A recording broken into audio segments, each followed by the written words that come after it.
O som, essa música, ela ecoa bem no profundo do nosso coração. Eu diria do meu coração.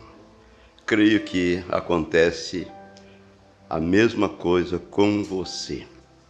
Somente crer, não é? Somente crer. Tudo é possível, porque o nosso Deus é o Deus do impossível. Bom dia com Jesus. Nós damos boas-vindas a todos, no precioso nome do Senhor Jesus. Então vamos ler 1 Tessalonicenses, no capítulo 4.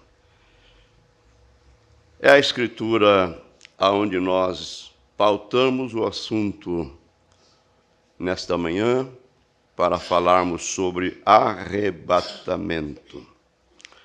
Não quero, porém, irmãos, que sejais ignorantes acerca dos que já dormem, para que não vos entristeçais como os demais que não têm esperança.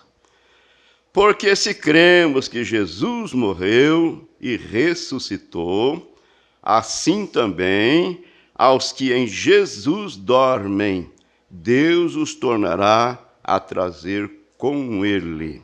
Amém.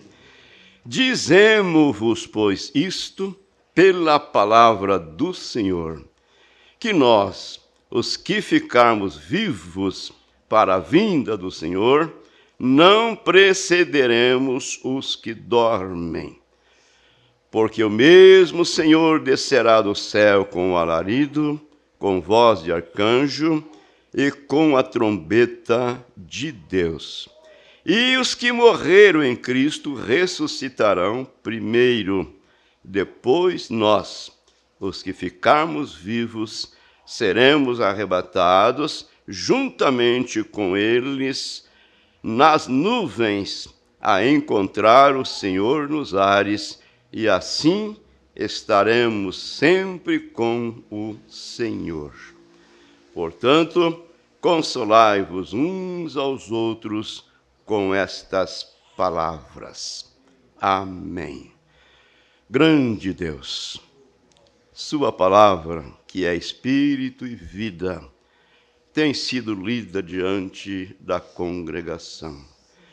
E nós rogamos ao Senhor que teu Espírito Santo, que é o nosso grande ensinador, o nosso mestre, venha para falar conosco e para vivificar a tua palavra em nossos corações. O pedimos, ó Pai, e desde já somos agradecidos, no nome de Jesus, teu Filho amado. Amém. Amém. Assentai-vos.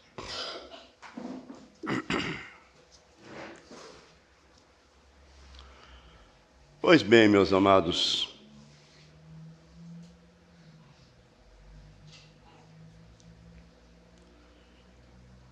nós viemos à igreja, não foi para passear, não foi para termos um companheirismo de comes e bebes, isso vai ser depois que terminar o culto, né? Eu creio que sim, hein? Qual será a churrascaria? Acho que nós vamos ficar por aqui, viu, pastor Cláudio? Né? Vamos seguir esse povo onde eles foram, eles vão atrás. Muito bem, mas é verdade. Temos vindo para uma escola bíblica, não é? Como nós chamamos a escola dominical. Isso é para aprendermos com a palavra de Deus, com a palavra do Senhor. Então, não estamos aqui para brincadeira, não estamos aqui para um piquenique. Vamos, então, aproveitar bem o nosso tempo, a oportunidade que Deus está nos concedendo, e vamos encarar os fatos e as realidades com sinceridade em nossos corações. O profeta diz que, afinal de contas, é pelas nossas almas individuais que somos responsáveis diante de Deus. Não é se eu vou ou se ele vai, é você indo ao céu. É individualmente, e você tem que receber isso e vir diante dele docilmente. Mas o vosso pastor, acho que ele é muito medroso. Tenho medo de vocês acostumar com essas coisas e vem à igreja e ouve, e volta para casa do mesmo tamanho. Na próxima escola dominical, se o pastor perguntar o que foi que nós falamos no domingo passado, somente aqueles que anotaram no caderninho para falar, falamos sobre isso. Isso é muito perigoso. Devemos ouvir a palavra de Deus e colocá-la em prática. Porque se Deus não está tratando com você, então é um mau sinal. O bom sinal é que Ele trate com cada um de nós, que Ele nos humilhe debaixo de sua potente mão, que é a sua palavra, para que em seu tempo sejamos exaltados. Na mensagem O Arrebatamento, cadê? Será que ficou lá dentro? Não é possível. Ah, está aqui dentro da outra mensagem. Muito bem. Na escola passada, ou seja, na última escola, que domingo passado não tivemos, né? Não tivemos por causa do funeral da irmã lá em Cianorte. Mas eu vou ler aqui para vocês se recordarem. O profeta diz: se você está em Cristo, não há nenhuma palavra escrita aqui em que você não creia. Se você está em Cristo, não há nenhuma palavra escrita nesta Bíblia que você não creia nela, que você não a pontue com um amém. Não me importa o que alguém diga. E então Deus torna essa coisa manifestada para você. Porque você, quando Ele derrama o Espírito sobre a palavra, o que acontece? Exatamente como pôr água sobre qualquer semente. Ela viverá, ela germinará, não é isso? E produzirá segundo a sua espécie. Paremos um pouquinho e pensemos, é verdade? Sim ou não? Claro que é. Claro que é. Muito bem. Agora, no parágrafo seguinte, o profeta diz: você diz, eu tenho o batismo, o Espírito Santo. Não é do, é o Espírito Santo. Eu tenho o batismo, o Espírito Santo. Ele diz, isso não significa que você está salvo. Nem de longe. Vocês se lembram disso? Quem guardou isso? Então isso aqui é muito profundo. Isso é profundo demais. A pessoa tem o Espírito Santo e não quer dizer que a pessoa está salva. Mas isso é a maneira como eles entendem o batismo do Espírito Santo. Porque o ensinamento da igreja a tese da igreja quando você fala em línguas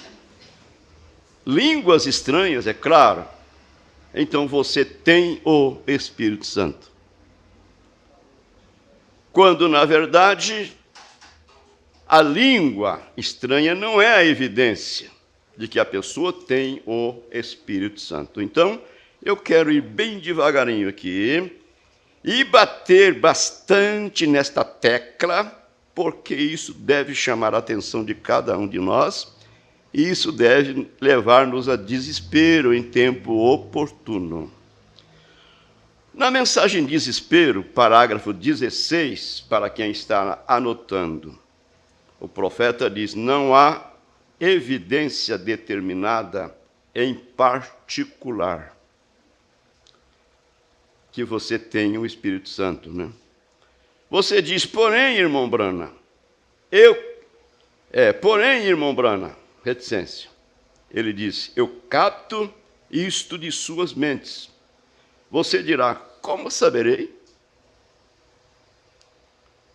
Então ele, como um profeta, Deus deu a ele esse dom de discernimento, e ele sabia o que estava passando na mente das pessoas. Como saberei eu? Se falar em línguas estranhas não é evidência, se profetizar não é evidência, se expulsar demônios não é evidência, se curar os enfermos não é evidência, então como saberei? Se tenho ou não o Espírito Santo. Perguntas e resposta, não me lembro qual, mas ele deu uma resposta dizendo assim, pode uma mãe estar gestante para dar à luz a criança e não saber? Pode? Não tem como, né? Então aqui ele diz no parágrafo 17 da mensagem Desespero, olhe isto, que era você, em outras palavras, quem você era, e agora, quem é você? Assim é como você o saberá. Se tem ou não o sinal, se tem ou não o Espírito Santo. Que era você antes que esse sinal fosse aplicado, e agora, que é você depois que isso tem sido aplicado?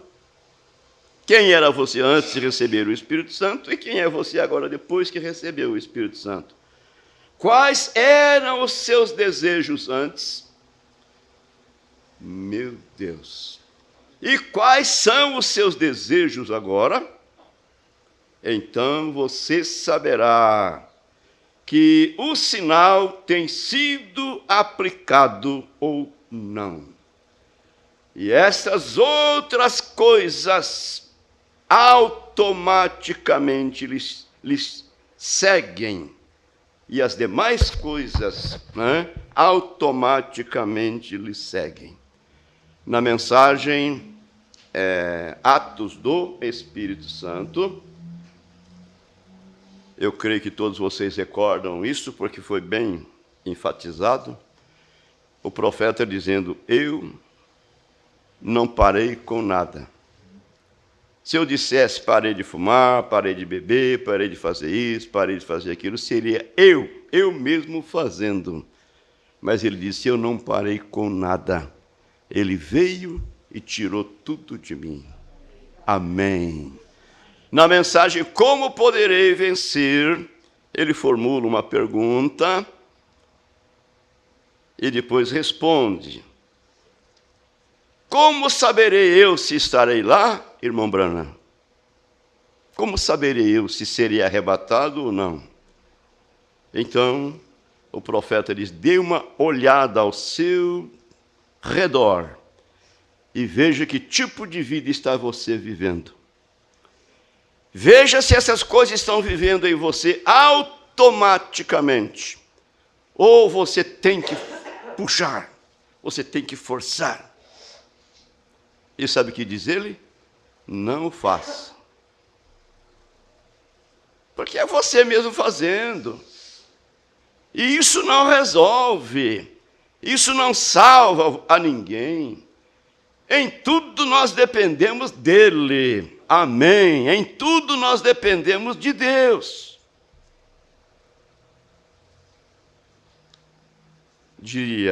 Eu diria, ser crente só de rótulo, só no nome,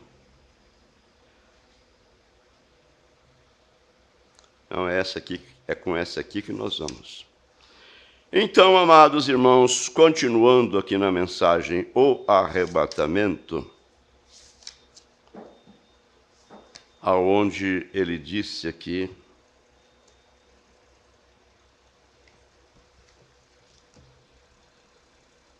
que você não é salvo nem de longe. Deixa eu virar essa página aqui, que eu acho que eu perdi o parágrafo.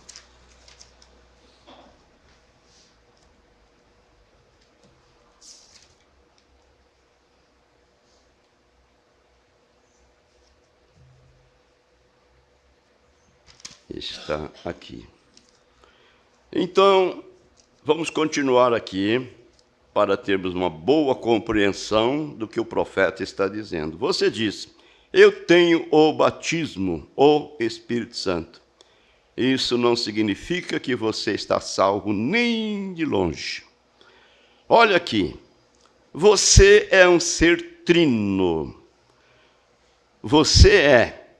Dentro deste pequeno sujeito aqui está a alma. O seguinte é o espírito. E o seguinte é o corpo. Agora, você tem 5 sentidos neste corpo para contatar seu lar terrestre. Eles não contatam o resto. Você tem 5 sentidos do espírito aqui: amor e consciência e assim por diante. Porém, aqui é onde você vive. Isso é o que você é. Então, amados, muitas pessoas têm Deus somente na cabeça, somente no intelecto. O profeta diz, falando das filas de oração, que muitas pessoas vêm e dizem: ô irmão Brana, eu tenho fé, eu estou transbordando de fé, eu creio. Aí o profeta diz: você crê aqui, mas o que diz o homem de baixo? O que diz o homem do comando do barco? Então, veja que ele está mostrando isso aqui para nós, nos mínimos detalhes.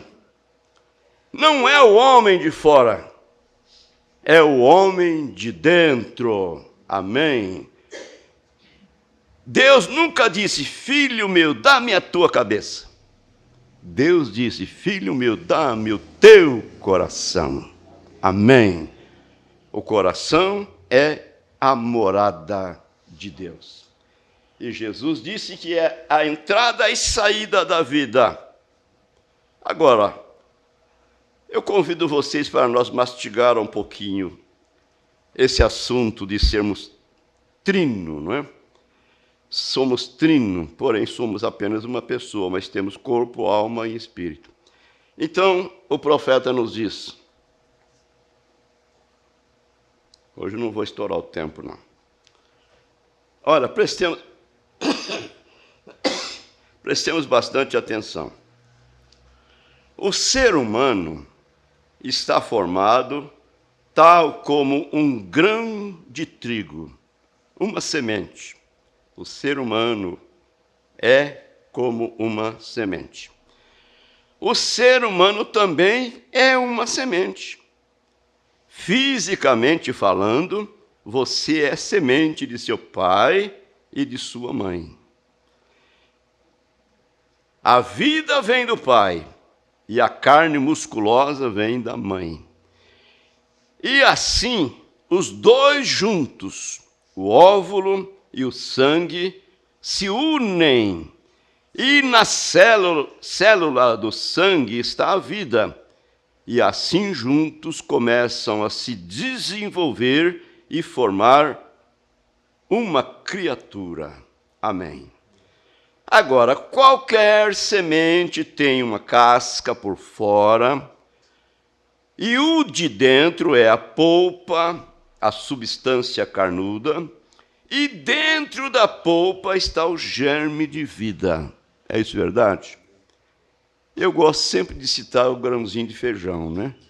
Que ele é mais fácil para descascar, tirar aquela pelezinha de fora, principalmente quando ele está bem sequinho, né? Com a unha você tira aquela casquinha e fica só a polpa carnuda.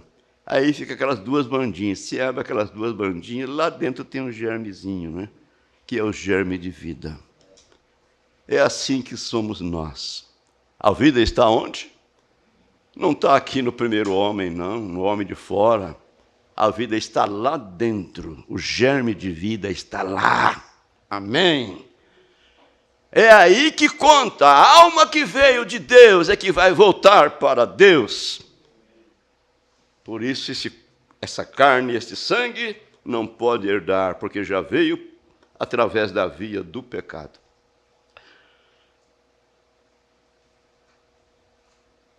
Estou lembrando do saudoso Billy Paul. Eu gosto disto. Balançava aquele rostão dele assim, né? Eu gosto disso. E como eu gosto disso? Eu fico vendo o irmão Brana falando essas coisas, mas que grande ensinador, não é? Então vejam bem. Vou voltar aqui. Qualquer semente tem uma casca por fora, e dentro é a polpa, a substância carnuda, e dentro da polpa está o germe de vida. Exatamente assim é como somos feitos. Somos corpo, alma e espírito. O de fora é o corpo, a casca. Logo dentro disso está o corpo. Deixa eu voltar aqui.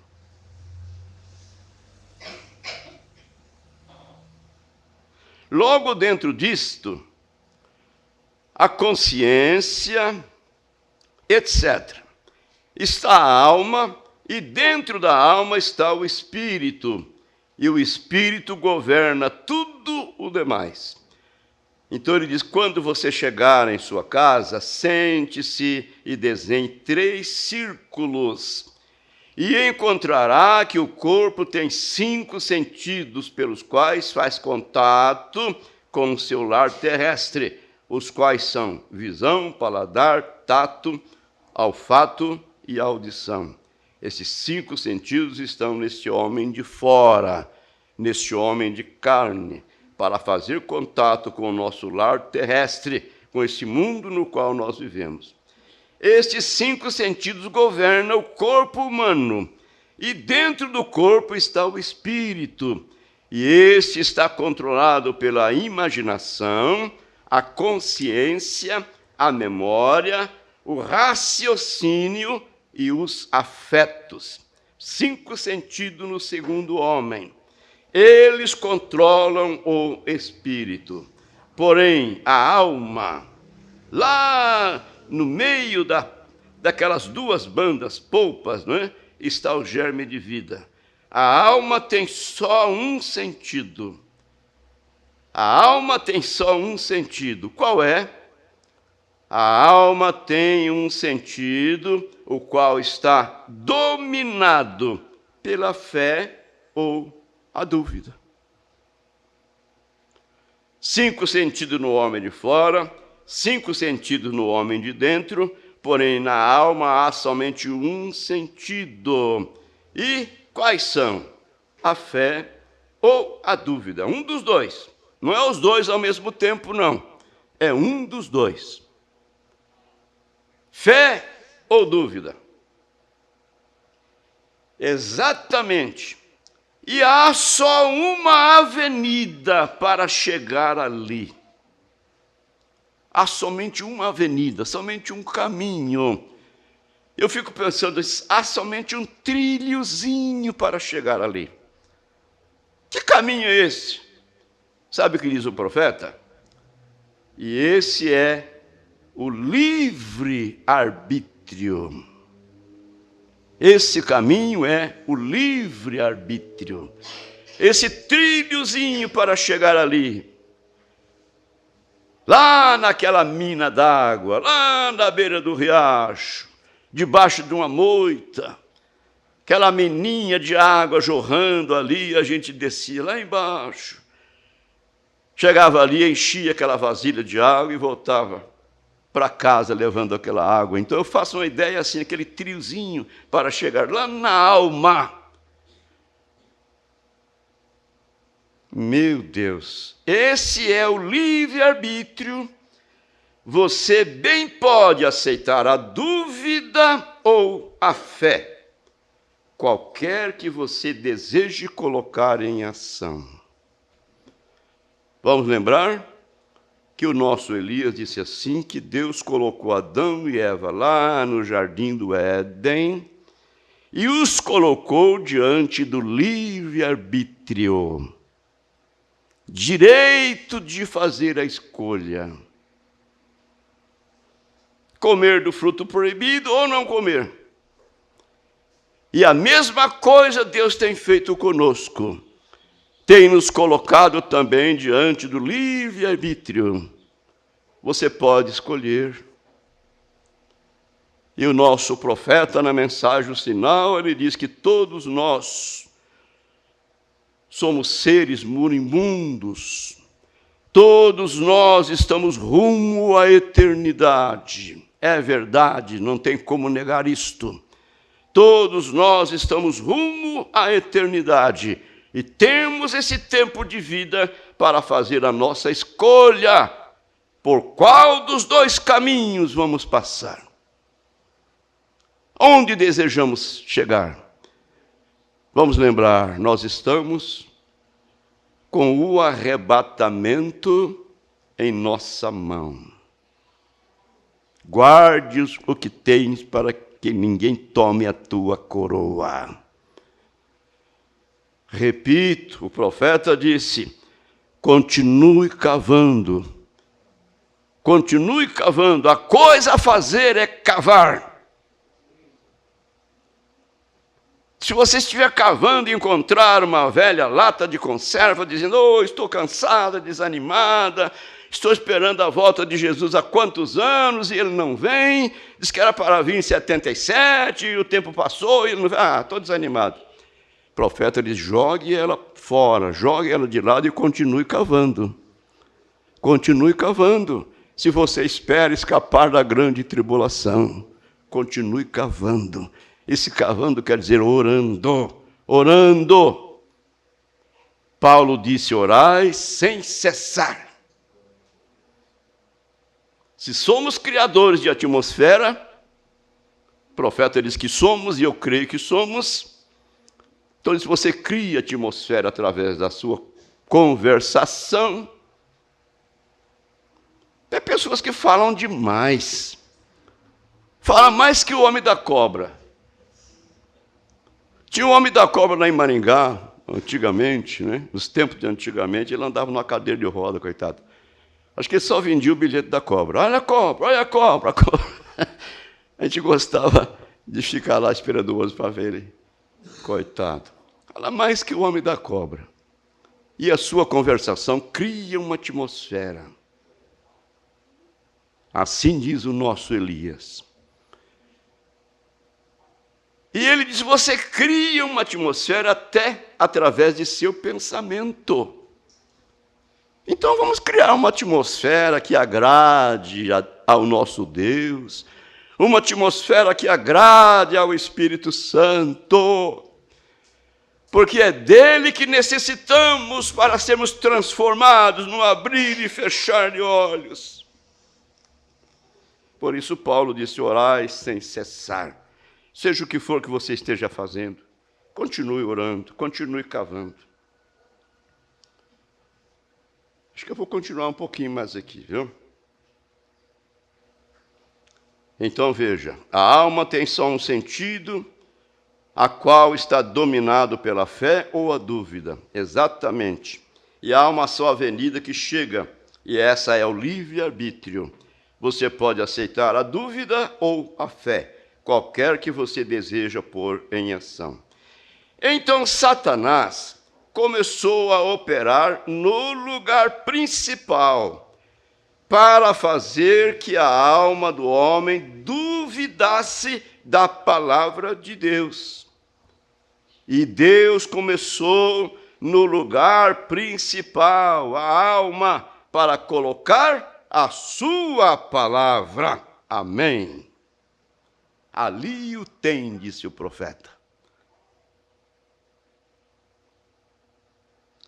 Se esta igreja, agora mesmo, pudesse ser formada e tecida de tal maneira que toda pessoa estivesse em um só acordo, sem nenhuma sombra de dúvida, então dentro de 5 minutos não haveria uma só pessoa débil em nosso meio, nem haveria ninguém aqui com o desejo de receber o Espírito Santo que não fosse saciado completamente.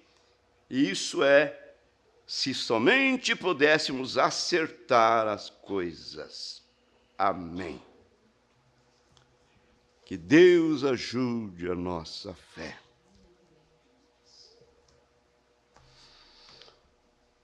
Então, o profeta disse, olha, isso não significa que você está salvo nem de longe.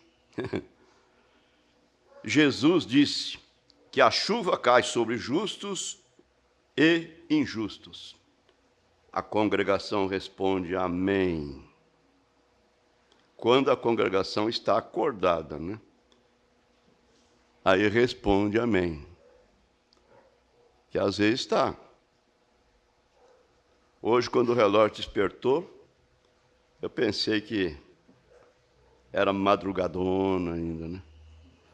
Aí deu vontade de virar para o canto assim, de uma viradinha assim, o soninho já foi chegando, eu dei um pulo, opa! De repente ele me agarra de novo, eu fico aqui dormente, né? De repente o irmão está batendo na porta aí. Então, amados, veja bem, o profeta está dizendo aqui, Jesus diz que a chuva cai sobre justos e injustos. A congregação diz amém. É uma nota do tradutor. Ponha um joio aqui e um trigo ali, e derrame a água sobre eles, e mantenha-os subfertilizantes e coisas assim. Ambos não viverão pela mesma água? Claro. Ele diz amém, certamente. Bem, o que é isto? Um deles dará um joio, porque isso é tudo o que ele é. O joio ergará suas mãos e gritará do mesmo modo que o trigo. Ambos se alegram com a mesma chuva e com o mesmo sol. Meu Deus. A Bíblia não diz que nos últimos dias virão falsos cristos. A congregação diz amém. Agora, não falso Jesus, mas falsos cristos, ungidos, falsamente ungidos, a palavra, ungidos denominacionais, porém não a palavra. São Mateus 24, Jesus falou que nos últimos dias surgirão muitos, não é um só não. Quase que o mundo todo religioso, né? Sei lá qual é a porcentagem, tem medo de William Marion Branham. Oi, cuidado com esse homem, não ouça esse programa não. No começo eles faziam assim, olha, tem um programa aí na Rádio Universo de Curitiba, às 10 horas da manhã, mas olha, não ouça esse programa não, falso profeta. Falso profeta, aí é que o povo ia ouvir, quero ver como é que é esse falso profeta. Aí eu vi o pastor Joaquim pregando o batismo em nome de nosso Senhor Jesus Cristo. Aleluia. Quem tinha semente, quando a água caiu, a semente brotou, não é? Quem não tinha semente. Então, amados irmãos, a Bíblia fala de muitos falsos profetas e falsos cristos. E fariam tão grandes sinais, tão grandes sinais e prodígios que, se possível fosse, enganariam até aos escolhidos, se fosse possível, mas não é possível. Graças a Deus.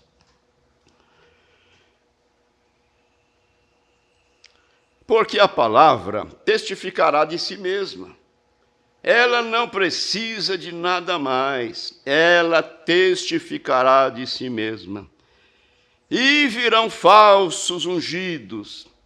Você tem a minha fita sobre esse assunto? Ou se você chama um deles, dissesse, ó, você é um falso Jesus? Oh, certamente que não. Eles não apoiariam isto. Eles não apoiariam isso. Porém, quando se trata de um ungido, oh, glória, eu tenho a unção. E o profeta afirma dizendo, é uma unção genuína.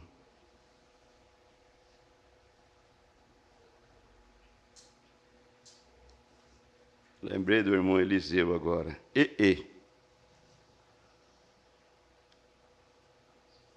Falsos ungidos com uma unção genuína. Agora, o profeta diz, lembre-se, Caifás a teve também. Caifás, e profetizou. E assim a teve também Balaão, e profetizou, e sua profecia era verdadeira, porém a sua doutrina era falsa. Dá para entender? Mas isso não tem nada a ver com isto de dentro, a não ser que essa fosse semente de Deus, seu gene do princípio predestinado, você está acabado. Não me importa o quanto grite, fale em línguas, corra, grite, isso não tem nada a ver com isto. O joio pode contar exatamente tanto quanto qualquer dos demais. E eu, disse o profeta, tenho visto pagãos se levantarem e gritarem e falarem em línguas e beber sangue de uma caveira humana. Melhor dizendo, beber sangue de uma caveira humana. E invocar o diabo, está vendo? Assim não se reticência. Qualquer daquelas sensações e coisas, esqueçam isso. É o seu coração nesta palavra, a qual é Cristo. Amém. É o seu coração nesta palavra. Traga ali e observe isto, se dar a conhecer. E no momento em que se abre como qualquer outra semente e se declarar para a era em que nós estamos vivendo. Amém. Já vamos concluir. Terminou o tempo. Então, a primeira coisa que acontece, a Bíblia diz que o mesmo Senhor descerá do céu com alarido, com a voz de arcanjo e com a trombeta de Deus. O alarido é a mensagem. O profeta diz, a primeira coisa que vem, quando ele começa a descer do céu, há um alarido. O que é isto? O que é isto? É uma mensagem para reunir o povo. Uma mensagem sai primeiro. Agora, tempo de preparação das lâmpadas. Levantai-vos e preparai vossas lâmpadas. Que vigília foi aquela? A 7ª. Amém. Nós estamos vivendo na 7ª era, que é a última era. Que vigília foi aquela? A 7ª. Não a 6ª, a 7ª. Aí vem o esposo. Levantai-vos e preparai as vossas lâmpadas. E elas prepararam, e algumas delas descobriram que nem mesmo tinha azeite em suas lâmpadas. Está vendo? Porém, é tempo de preparação de lâmpadas agora. São Mateus, capítulo 25. Todas elas eram virgens. Todas elas saíram ao encontro do esposo. Mas todas elas tosquenejaram, porque o esposo demorou um pouquinho, né? Porém, quando foi à meia-noite, se ouviu o brado, aí vem o esposo, sair-lhe ao encontro. E elas despertaram e adereçaram suas lamparinas, Porém, aí as nécias viram que não tinham levado o azeite. O azeite na Bíblia representa o Espírito Santo. Deus prometeu. A Bíblia diz que Jesus Cristo viria, né? João disse: após mim virá um, do qual não sou digno de levar as suas alparcas. Ele vos batizará com o Espírito Santo e com fogo. Amém. E em sua mão tem pá que limpará a sua ira. Recolherá o trigo no celeiro e queimará a palha com fogo que nunca se apagará. Amém. Então temos a promessa: arrependei-vos e cada um de vós seja batizado em nome de Jesus Cristo para perdão dos pecados e recebereis o dom do Espírito Santo. Porque a promessa diz a respeito a vós: isso foi só para os judeus, para vossos filhos, filhos dos judeus. Mas a Bíblia continua dizendo: para tantos quantos Deus nosso Senhor chamar. E Ele tem nos chamado. Vamos em busca daquilo que é nosso. Grande Deus, obrigado, bom Pai, por este novo dia, esta nova manhã, por esta nova oportunidade que o Senhor tem nos concedido. Agora eu oro, Senhor, pedindo a Ti, não deixe que nenhum dos Teus filhos saiam daqui agindo como bobos, presumindo, mas que o Senhor lhes dê graça e dê-lhes o ensinamento para esperar no Senhor com paciência, para agir segundo a direção do Teu Espírito Santo. Agora, orar e vigiar, isso é necessário. Vigiar, medir cada palavra que vamos falar com a palavra do Senhor. Porque há peso em nossas palavras. Fica conosco, Pai. Recompense a cada um. Eu oro a Ti, Senhor, no nome de Jesus Cristo. Abençoe o nosso povo pela internet e que cada um tenha um bom domingo. E logo mais à tarde teremos o nosso culto de Santa Ceia lá em Ubiratã. Reúne-nos ali, ó Pai, na Tua casa. Queremos estar na Sua presença. Queremos passar ali um bom tempo na presença do Senhor. Pois o pedimos e somos agradecidos no nome de Jesus, Teu Filho amado. Amém, amém.